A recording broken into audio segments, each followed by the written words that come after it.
Hello and welcome back to Keys to a Successful Relationship Part 2. If you missed Part 1, check it out here. In the previous video, we covered compatibility with values, life goals, and finances. So let's continue for the remaining keys. One of the biggest predictors of success or turmoil in a relationship is how you handle conflict internally and externally. How do you talk with each other when arguing?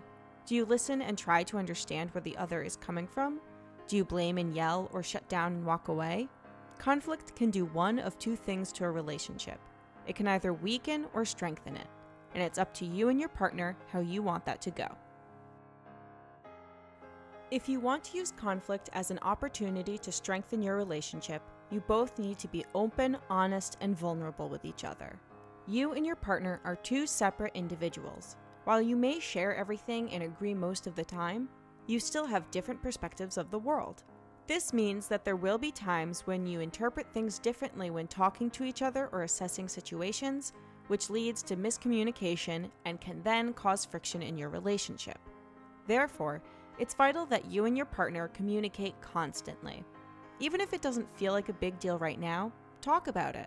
The two of you should be comfortable enough with each other to be open, honest, and vulnerable. For example, Max always leaves his coffee cups around the house. I could just clean up after him and never say anything, or leave the cup there and never say anything, but it's likely that I'll just get more and more annoyed over time. Instead, the best way to handle it is to address it as soon as it feels like an issue, even a small issue, for me. I don't want to snap at him, but I can say, "Max, can you please remember to put your coffee cup away? It bothers me when you just leave it around, and I'd love it if you could help keep our home tidy."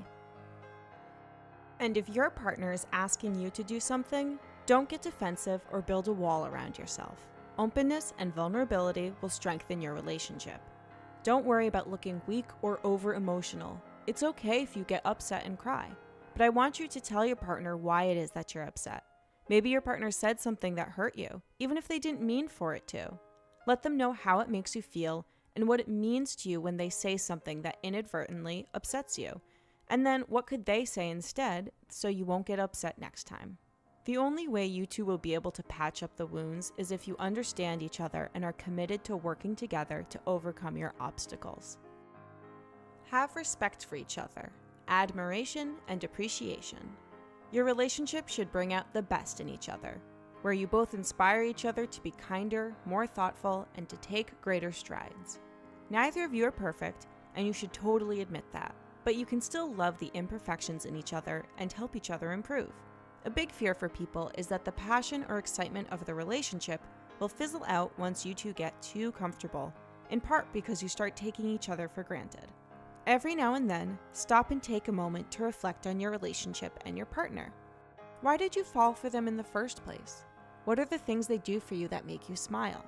Practice gratitude in your daily life, even for the little things, and you'll easily get a boost of happiness and appreciation for your relationship.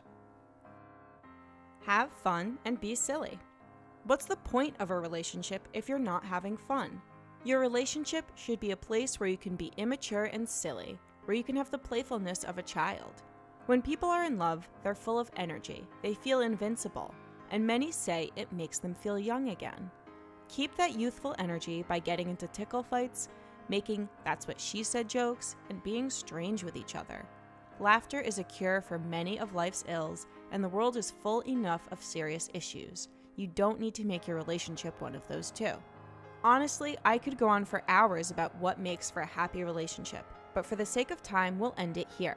If you want to learn more about relationships and self-improvement though, be sure to like this video and subscribe to our channel as we post new videos every week.